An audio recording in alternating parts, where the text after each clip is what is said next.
北進雨の間一つ普通のしとけみかつじ北進雨の間一つ普通のしとけみかつじはあいやいざなみ大神いざなみ大神しおころころ見られませアマテラス大神つくよみ大神スサノオ大神海山川ぬく先鳥獣ハウムシ雨風雪あられいかつち古いないふる大神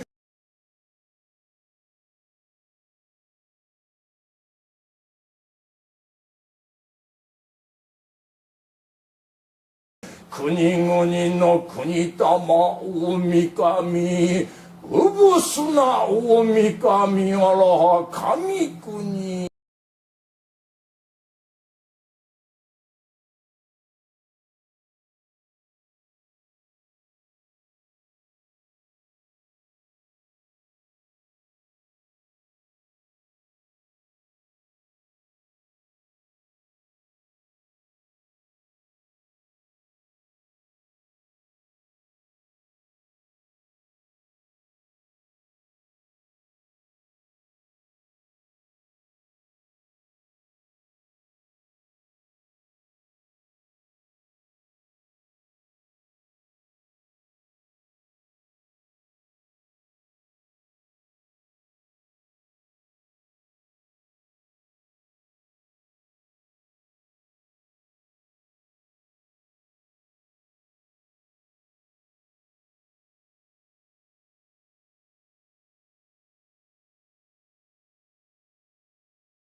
The Fukushima Daiichi nuclear disaster was a stroke of luck that averted a national survival crisis which could have destroyed eastern Japan. Furthermore, it's important to note that the Japanese government has not yet lifted the atomic energy emergency declaration. Nonetheless, Prime Minister Kishida has recently unveiled his intention to support the reactivation of 7 nuclear reactors. Advocating for the revival of nuclear power in this situation not only seems unwise but also raises moral questions, if not outright concerns about potential wrongdoing. To make matters worse, even former Prime Minister Abe, who had a policy of not considering new nuclear power plant construction, it has been announced that the construction of new nuclear power plants will be considered under the pretext of power shortages. This marks a major shift in Japan's nuclear policy since the Fukushima Daiichi nuclear disaster. It's unclear when the decommissioning of the Fukushima plant will be completed. Even 11 years after the accident, many people living in the difficult-to-return areas still can't see their future. We are not merely confronted with the tragedy of Fukushima in retrospect. We are presently in the midst of experiencing it. In such circumstances, Prime Minister Kishida's declaration of full-scale use of nuclear power is not only bewildering, but also causes a sense of despair that I'm sure is not unique to me. It's ominous to say, but it suggests a recurrence of the tragedy in Fukushima.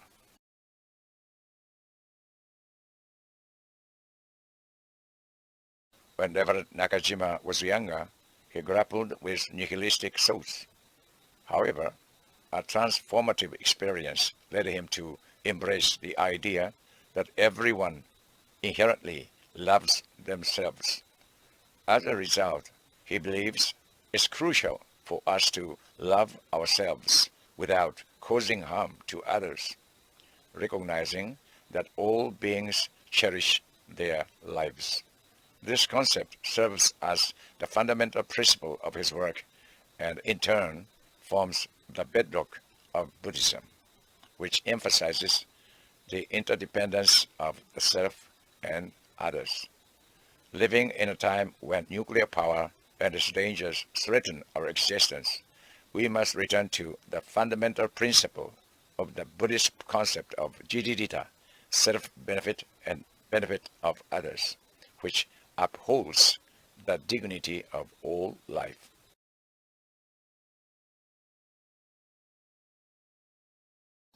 The verdict of Judge Hideaki Higuchi, delivered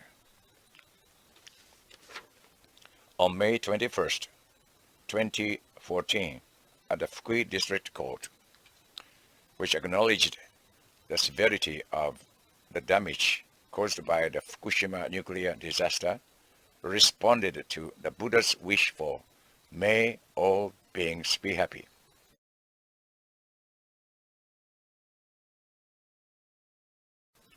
Pursuing happiness is a right for all individuals. Therefore, the happiness that comes at the cost of sacrificing the people living in some regions can't be recognized. This verdict clearly negated the colonialism of nuclear power I previously mentioned.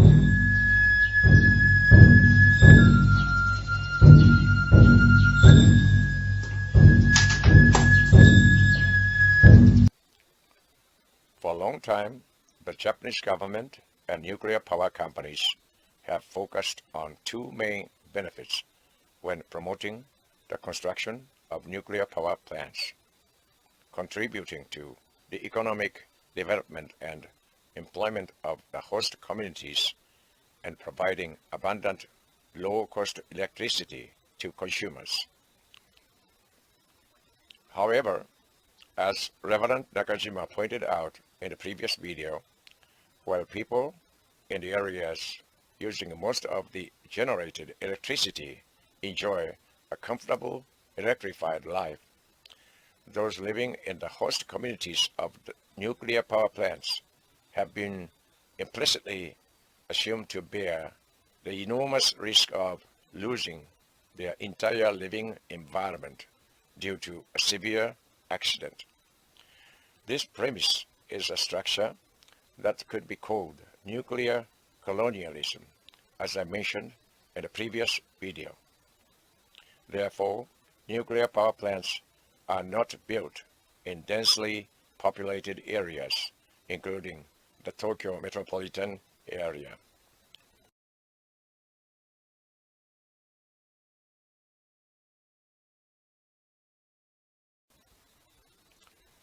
Reverend Nakajima called the relationship between the nuclear power plant host region and the nuclear power company a distorted jiririta. In Buddhism, jiri means self-benefit, and rita means benefit of others. Therefore, distorted jiririta translates to distorted self-benefit and benefit of others. Reverend Nakajima used this Buddhist term, jiririta, self-benefit and the benefit of others, in a utilitarian, secular sense, and saw the relationship between the nuclear power plant host region and nuclear power companies as distorted. However, the term distorted jiridita, distorted self-benefit and benefit of others, mentioned by Reverend Nakajima, may lead to misunderstanding among those who are unfamiliar with Buddhism. Specifically, they may mistakenly assume that the benefit in the Buddhist concept of self-benefit and benefit of others refers only to utilitarian benefits rather than its true meaning. In fact, there is no distorted form in the Buddhist concept of self-benefit and benefit of others. When I heard this term during my conversation with Reverend Nakajima, I immediately joked that the term distorted self-benefit and benefit of others could be described as an oxymoron like a round square or mandatory volunteer work. In this video, the Buddhist concept of jiridita, self-benefit and benefit of others, is frequently discussed. And to prevent any misunderstandings, let me explain the concept in advance.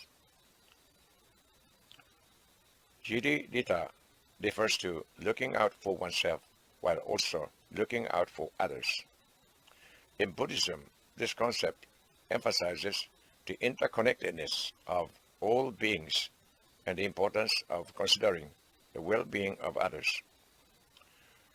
The English translations for jiridita could include self-benefit and benefit of others, as well as benefit for oneself and benefit for others, selflessness and compassion, and altruism and mutual benefit.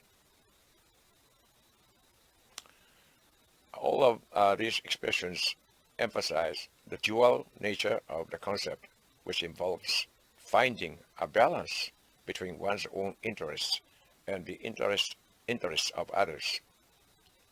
Furthermore, the use of the word benefit in Jiridita's translation may be misleading in the context of Mahayana Buddhism, where the ultimate goal is not just personal enlightenment, but the liberation of all beings from suffering. In this case, it may be better to translate jiridita as self-perfection and the enlightenment of others. The enlightenment of oneself, that is self-perfection, leads to the enlightenment of others, and both oneself and others can enjoy the world of enlightenment. This concept encourages individuals to act for the benefit of all and cultivate empathy and compassion for all living beings.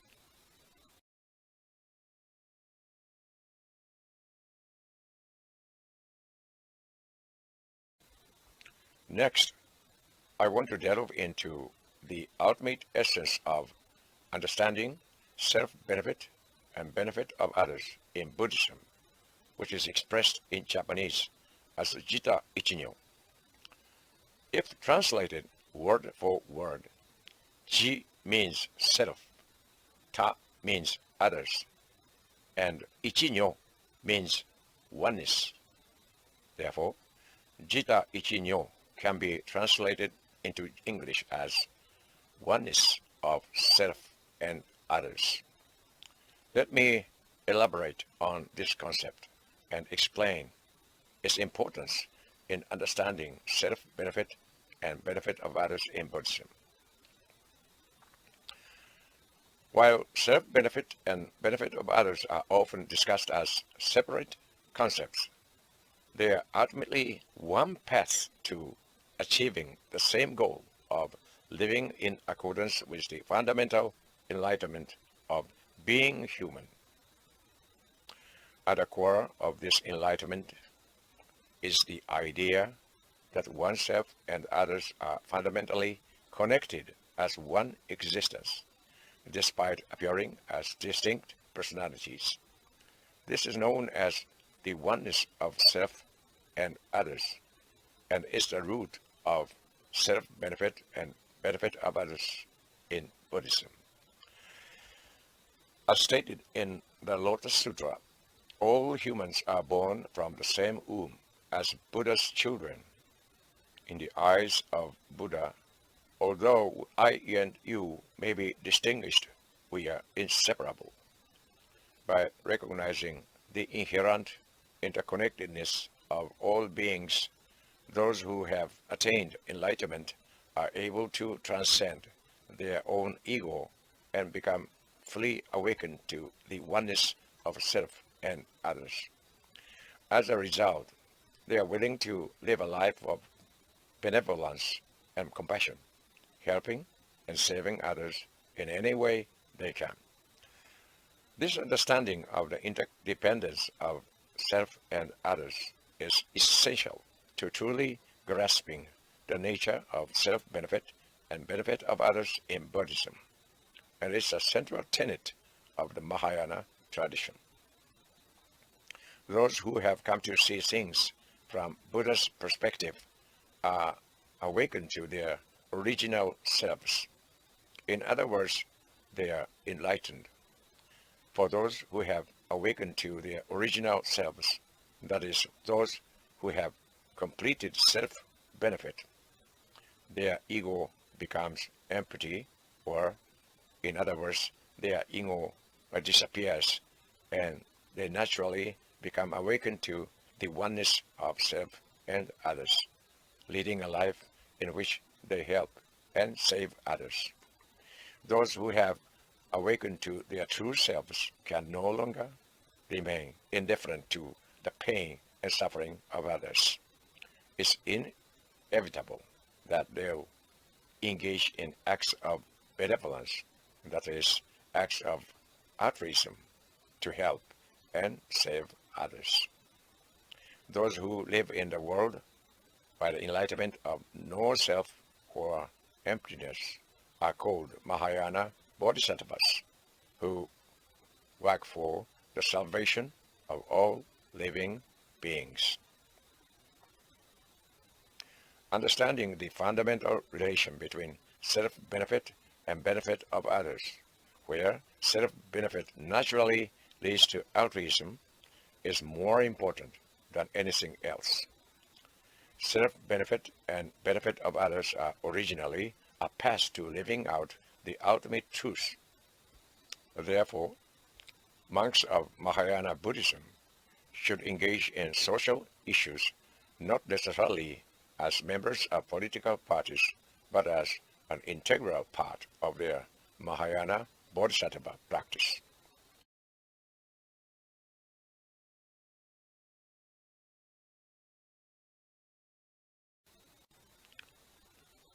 The irreparable disaster of the nuclear accident is vividly expressed in the words spoken by Katsutaka Idogawa, the former mayor of Futaba town, who was forced to evacuate the entire town during his testimony to the Fukushima Daiichi nuclear power plant accident investigation committee on January 30th, 2012. Particularly memorable are his words describing how everything was lost, saying, "We lost everything." His words convey how the infrastructure of the town, including many grand buildings, had been built with funds received from the government due to the nuclear power plant. But they all became worthless due to the accident. Furthermore, the town lost its precious ancestral land, and all that remains for the townspeople now is dead. The severe nuclear accident is similar to the casualties brought about by war. Politicians who make the decision to go to war always remain in a safe place, and it's always innocent civilians who become the victims. The same can be said to the nuclear power plant accident. It's the residents of the disaster-stricken areas, not the government or nuclear companies, who experience the sacrificial loss of everything they hold dear. Consequently, nuclear power can be considered highly irresponsible, and it constitutes a form of discrimination. The meaning of irresponsibility is that the potential damage from a major accident could be unimaginable, and no one can take responsibility for that damage. The Fukushima Daiichi nuclear disaster was a stroke of luck that averted a national survival crisis which could have destroyed eastern Japan. Furthermore, it's important to note that the Japanese government has not yet lifted the Atomic Energy Emergency Declaration. Nonetheless, Prime Minister Kishida has recently unveiled his intention to support the reactivation of 7 nuclear reactors. Advocating for the revival of nuclear power in this situation not only seems unwise, but also raises moral questions, if not outright concerns about potential wrongdoing. To make matters worse, even former Prime Minister Abe, who had a policy of not considering new nuclear power plant construction, it has been announced that the construction of new nuclear power plants will be considered under the pretext of power shortages. This marks a major shift in Japan's nuclear policy since the Fukushima Daiichi nuclear disaster. It's unclear when the decommissioning of the Fukushima plant will be completed. Even 11 years after the accident, many people living in the difficult-to-return areas still can't see their future. We are not merely confronted with the tragedy of Fukushima in retrospect. We are presently in the midst of experiencing it. In such circumstances, Prime Minister Kishida's declaration of full-scale use of nuclear power is not only bewildering, but also causes a sense of despair that I'm sure is not unique to me. It's ominous to say, but it suggests a recurrence of the tragedy in Fukushima. However, surprisingly, recent public opinion surveys show that even our citizens who have been calling for an energy crisis since the Russian invasion of Ukraine seem to have begun to forget the memories of the Fukushima Daiichi nuclear accident. According to the latest survey data, for the first time since the accident occurred at the Fukushima Daiichi nuclear power plant operated by Tokyo Electric Power in 2011, more than half of the people support the restart of nuclear power plants. The recent shift in public opinion is encouraging those who bear the greatest responsibility for the accident to start considering restarting the plants, even though the situation is still uncertain and the victims haven't received sufficient relief. It's as if they have forgotten how serious the situation was. As the saying goes, out of sight, out of mind. It's entirely possible to overcome the expected power shortage in advance through the means of energy conservation. However, if a nuclear power plant is hit by an unexpected major earthquake, it would be almost impossible to handle. Japan, a country with frequent seismic activity, has observed a seismic motion of over 1,500 gauss. Gao is a unit that expresses the magnitude of the shaking, seismic motion, during an earthquake. It's madness to operate nuclear power plants with only 1,000 gauss or less of seismic resistance, ignoring such facts. The fatal problem with nuclear power plants in our country boils down to the fact that our country is a world-renowned earthquake-prone country. In this respect, nuclear power plants can be said to be the most dangerous existence for national security in the case of our country. The Kishida administration is loudly advocating for a Taiwan contingency, inciting the public and pushing for an increase in military spending. Meanwhile, they are recklessly promoting the restart of nuclear power plants with seismic issues in earthquake-prone Japan. In terms of national security, the restart of nuclear power plants is much more dangerous than a Taiwan contingency. This is because a peaceful diplomatic solution can be sought to avoid a Taiwan contingency, whereas diplomatic measures are useless in the event of a major earthquake. It could happen not only tomorrow, but even at this very moment. In the previous video, I chanted the Shinto prayer of Futonorito. In Japan, even earthquakes are considered gods, and they are called Nai Furu Omikami. Prime Minister Kishida seems to believe that if he asks the god of earthquake to wait, the god will listen to his request. In the world of Shinto, where nature itself is worshipped as a god, even earthquakes are considered compassionate gods who purify people's souls through disasters, a process called misogi. Through misogi, by the god of earthquakes, we can gain valuable lessons and recover from the disaster. This was seen in the recovery of the Hanshin Awaji earthquake and the Tohoku earthquake in Japan. However, the situation is different when it comes to nuclear accidents.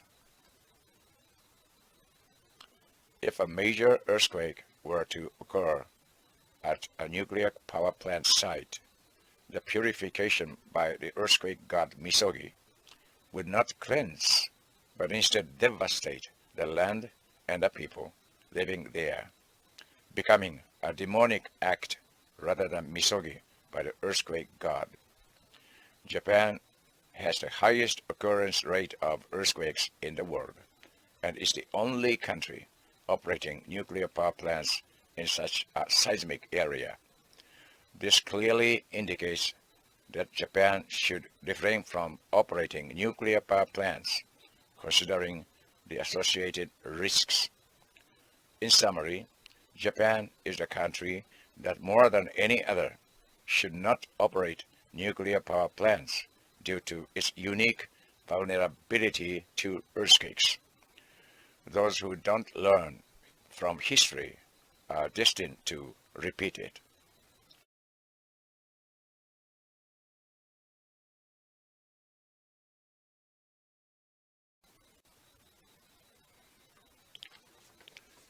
In May 21st, 2014, the Fukui District Court issued a judgment that stopped the operation of the Oi, a nuclear power plant owned by Kansai Electric Power, with a focus on its seismic resistance as a major concern.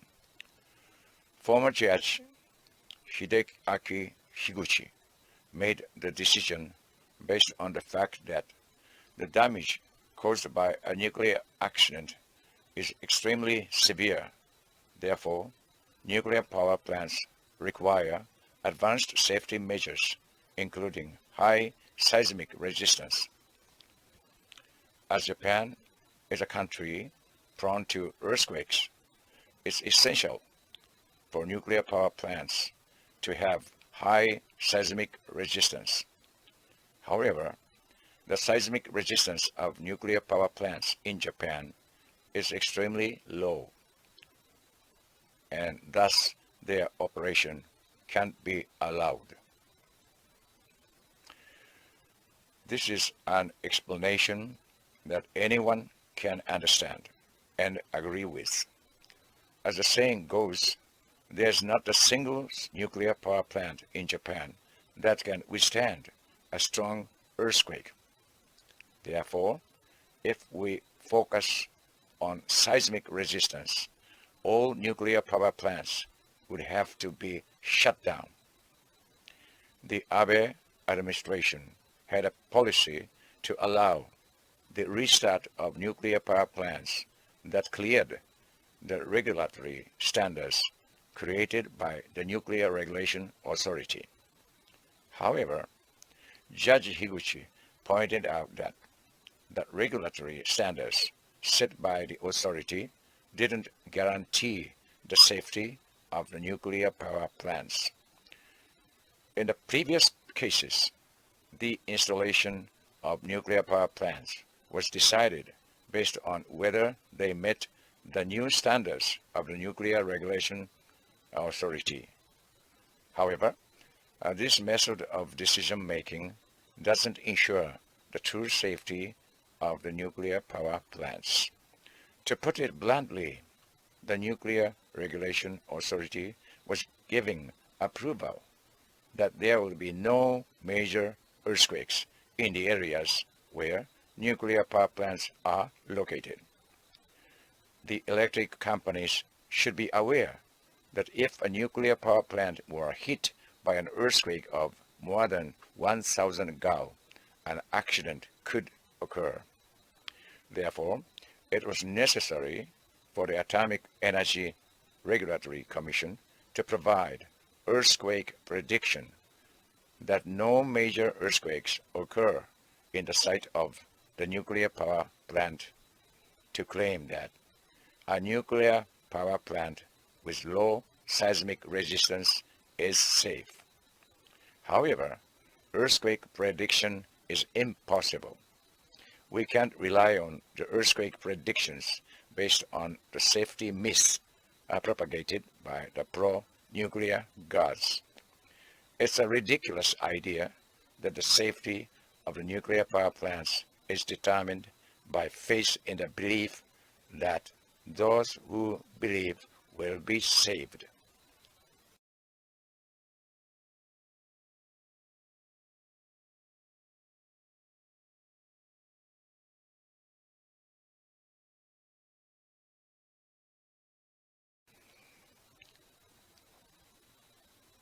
The groundbreaking aspect of Judge Higuchi's ruling is that the focus of the trial was on the danger of nuclear power, and the judgment stated that the human right to life, which is based on the foundation of human dignity, is a constitutional right and has no value beyond it under the legal system of our country. Nuclear power destroys the rich homeland where people are rooted and the dignity of life is maintained. What is noteworthy is that the ruling confirmed that human rights take precedence over the freedom of economic activity.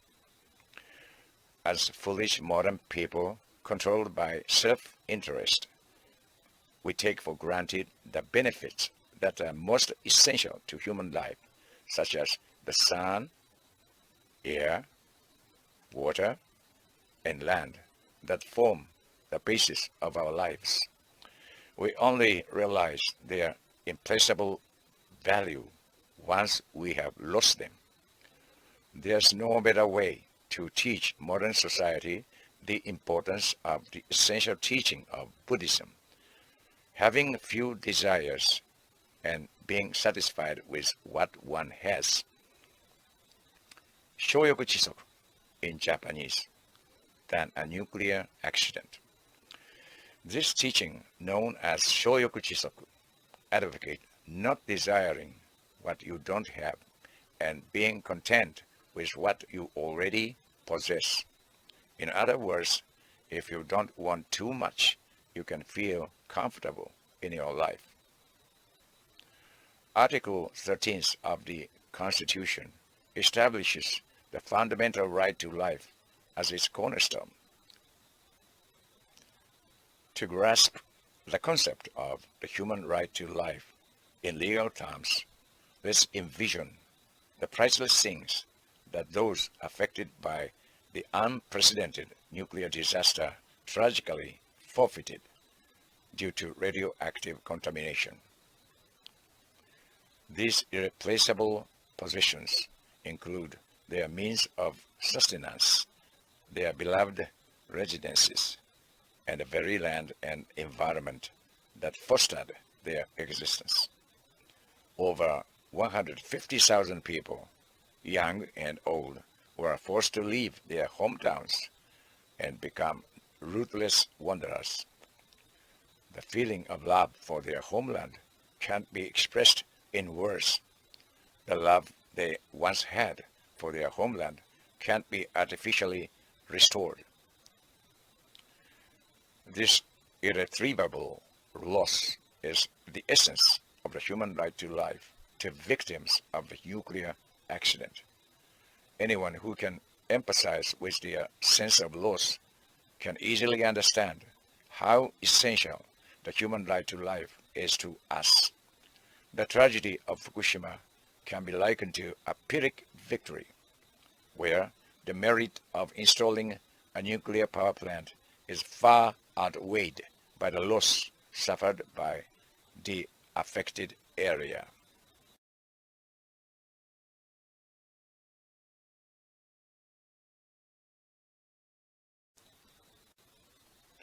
The priest at the shrine often refers to Japanese mythology in his speeches.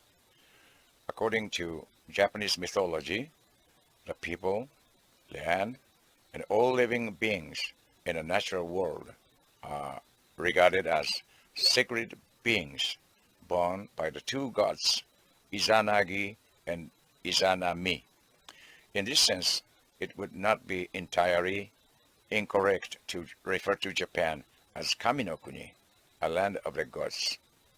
Mythology may not function as a history book, but it provides a valuable narrative that a nation has passed down over an extended period, documenting their origins and birth. Judge Higuchi's verdict was not influenced by the dubious safety myths propagated by the nuclear industry, but instead aligned with the core principles of Japan's founding mythology. Judge Higuchi's ruling underscored the significance of safeguarding these revered entities created by the gods from the perils posed by nuclear power. In doing so, the ruling played a vital role in the restoration of Japan's traditional values. As is well known, "Take Back Japan" was a political slogan of former Prime Minister Abe. Therefore, the significance of the verdict lies in returning to Japan's old and good traditions, respecting citizens as a precious treasure, omi takara, and taking a patriotic stance against the government's policy of abandoning the victims of nuclear power.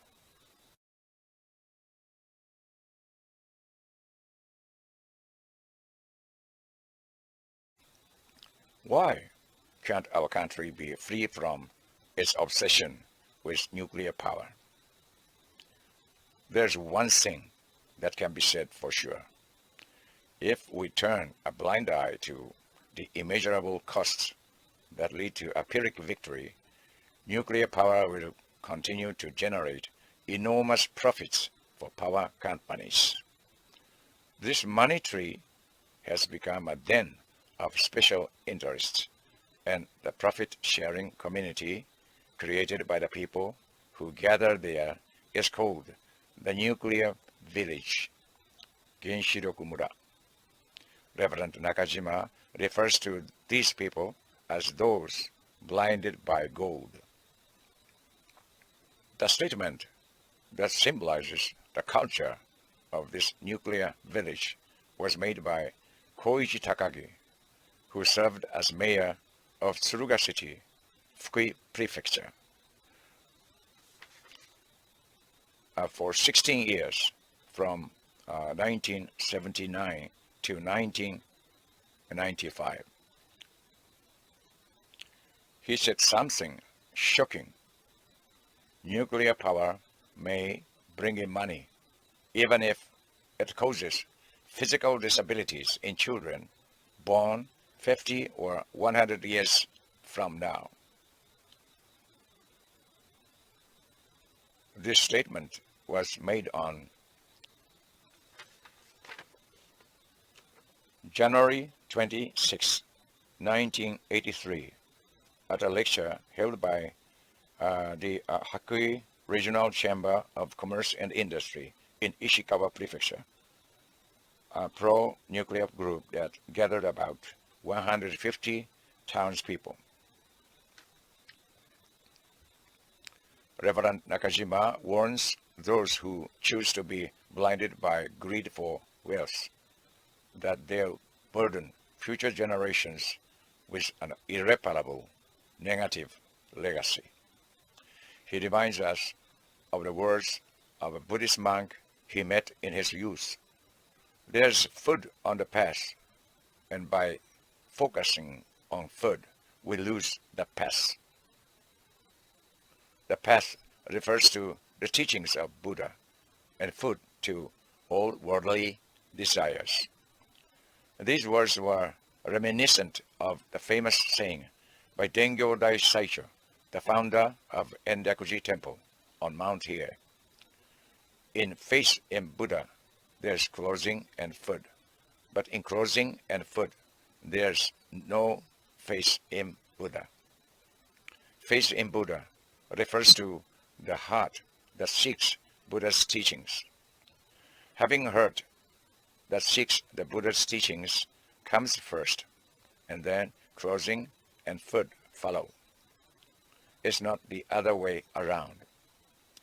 This saying is a warning to those who are attached to clothing and food and lose sight of the precious Buddha's teachings.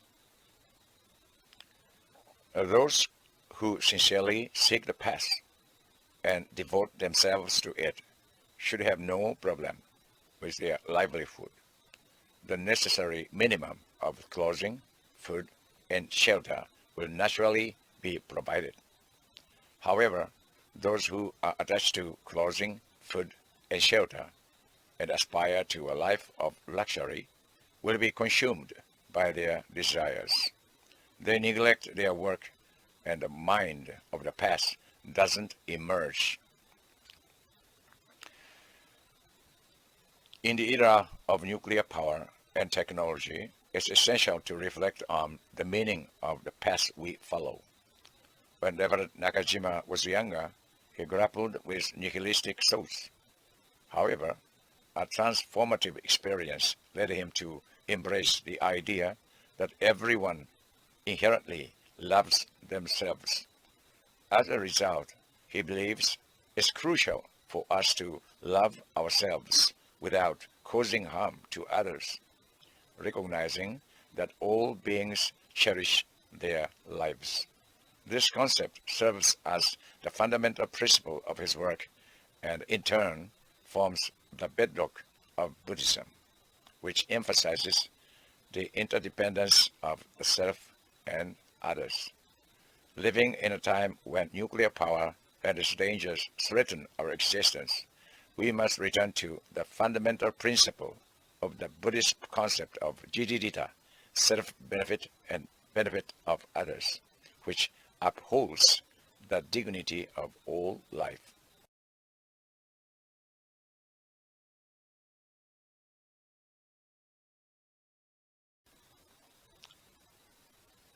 The verdict of Judge Hideaki Higuchi, delivered on May 21st, 2014, at the Fukui District Court, which acknowledged the severity of the damage caused by the Fukushima nuclear disaster, responded to the Buddha's wish for "May all beings be happy." Pursuing happiness is a right for all individuals. Therefore, the happiness that comes at the cost of sacrificing the people living in some regions can't be recognized. This verdict clearly negated the colonialism of nuclear power I previously mentioned.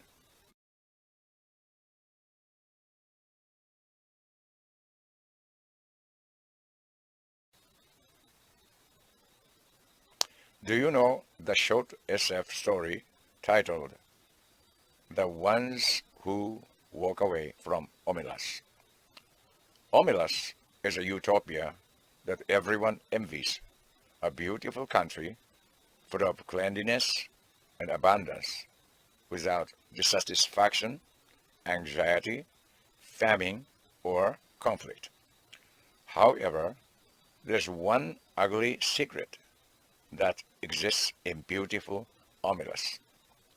A blind, emaciated boy covered in filth is imprisoned in the basement of Omelas, and the order of Omelas is maintained by the sacrifice of this one child. This fact has become the existence condition of the utopia of Omelas. The word Omelas, for me, represents a situation where a utopia is built upon imposing sacrifices onto specific individuals. This is an unreasonable situation where specific individuals' unhappiness is traded for the happiness of everyone else. The utopia that is built upon the sacrifice of the victim is a society that is sustained by a wicked utilitarianism. The happiness enjoyed by the people of Omelas is clearly not compatible with the Buddhist principle of self and other benefiting equally, and therefore can't be accepted. We should have the courage to reject being residents of Omelas who embrace a distorted utilitarianism, standing in a position of self-benefit and benefit of others in Buddhism. In this regard, we must not treat the tragedy of victims caused by discrimination created by the operation of nuclear power plants in earthquake-prone Japan as if it were someone else's problem. Regardless of whether we are residents of the nuclear power plant host region or not, we should oppose the restart of nuclear power plants. As residents of Japan, we can't afford to be indifferent.